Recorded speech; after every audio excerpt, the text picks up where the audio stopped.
A £40,000 salary sounds like £3,333 every month, but that is not what reaches your bank account. After income tax and national insurance, your actual take-home pay is approximately £2,693 a month. And that is before pension contributions, student loan repayments, or any other deductions. So where does the missing £640 go? And is £40,000 actually a good salary in the UK in 2026? Let's break down the entire payslip, build two realistic monthly budgets, and reveal how much you could genuinely save. These calculations assume you live in England, Wales, or Northern Ireland, receive the standard tax-free allowance, and have no student loan or pension deductions. Scottish income tax is different. Your first £12,570 is covered by your personal allowance, meaning no income tax is charged on that portion. That leaves £27,430 of taxable income. Because this remains within the basic rate band, it is taxed at 20%. That produces an annual income tax bill of approximately £5,486, or about £457 every month. Next comes national insurance. Most employees pay 8% on the portion of their salary between £12,570 and £50,270. On a £40,000 salary, that works out at approximately £2,194 a year, or £183 each month. Now put the numbers together. You begin with £3,333 gross pay, subtract roughly £457 in income tax, subtract another £183 in national insurance, and approximately £2,693 reaches your bank account. That means £7,680 disappears through income tax and national insurance over the year. The government is not taking half your salary, as people sometimes claim, but you are losing roughly 23% before paying a single household bill. Your actual pay slip could be lower. A workplace pension might reduce the amount reaching your bank by another £100 to £170 each month, depending on how your scheme calculates contributions and whether it uses salary sacrifice. Student loan repayments could reduce it further, depending on your repayment plan and when you studied.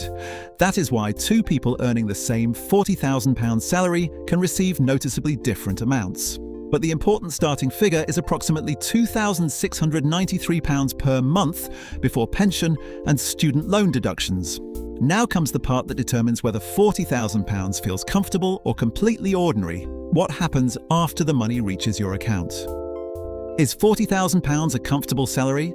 The honest answer depends less on the salary and more on your housing.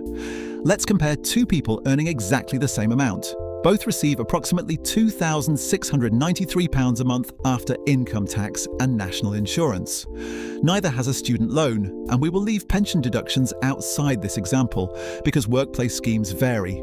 Person 1 rents a room or shares a home. Imagine they spend £850 on rent, followed by £250 for their share of council tax, energy, water, and internet.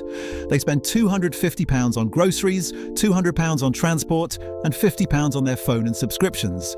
Then allow £300 for the gym, clothes, meals out and entertainment, plus £150 for irregular expenses such as repairs, birthdays, dental appointments, or replacing a broken phone. Their total monthly spending is approximately £2,050. That leaves around £643. If they saved that amount consistently, they could build more than £7,700 in 1 year. That is meaningful progress towards an emergency fund, investing, traveling, or eventually buying a home. Now consider person 2 who wants to live alone in an expensive town or commuter area.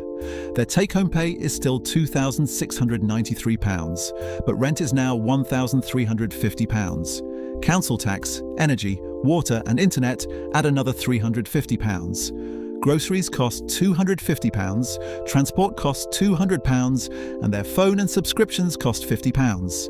Give them the same £300 for the gym, clothes, entertainment, and eating out, plus £150 for irregular costs.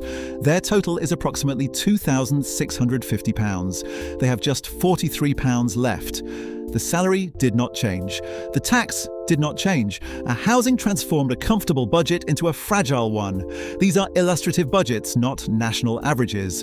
Your location, rent, transport, debt, and lifestyle could move every figure. But the lesson remains the same. On £40,000, sharing housing or splitting costs with a partner can leave room to save.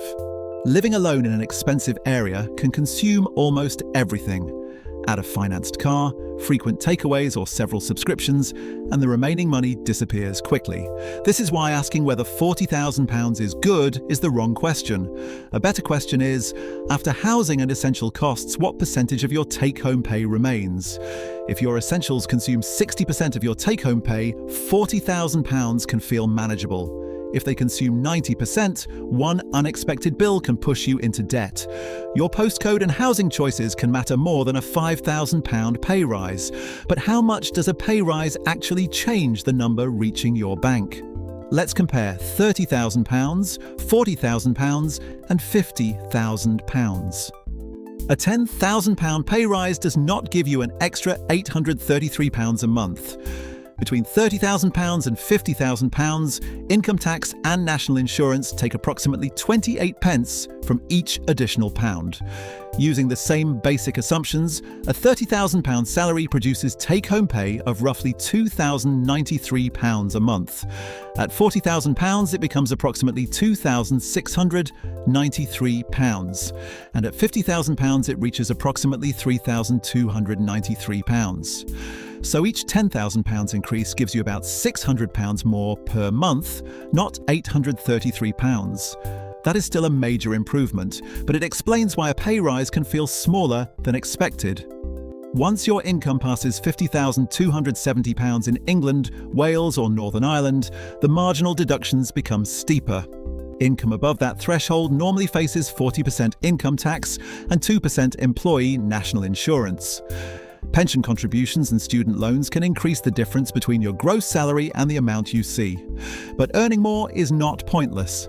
Some people use tax as an excuse to avoid overtime, promotions, or additional income.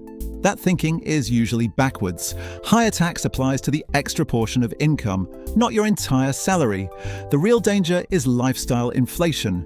Someone moves from £30,000 to £40,000, receives approximately £600 more each month, and immediately upgrades their car, flat, phone, and holidays.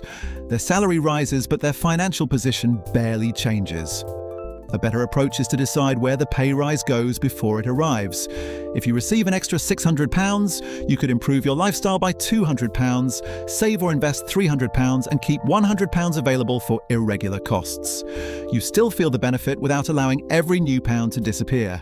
So what does a £40,000 salary really get you in the UK in 2026?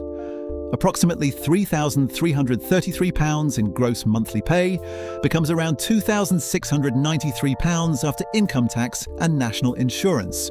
With shared housing and controlled spending, it could leave more than £600 each month for saving and investing. Living alone in an expensive area could leave almost nothing. That does not make £40,000 a bad salary. It means salary alone cannot tell you whether someone is financially comfortable. Housing, debt, transport and lifestyle determine what the number actually buys. Focus on the largest expenses first. Reducing housing costs by £300 creates the same monthly breathing room as earning roughly £5,000 more before tax. Avoid expensive debt, collect the full employer pension contribution available to you, and automate part of your pay into savings before spending it. Most importantly, keep increasing your earning power without immediately increasing every expense. Comment the salary you want broken down next: £30,000, £50,000 or £100,000. And subscribe to UK Money Breakdown for straightforward explanations of what money actually looks like in Britain.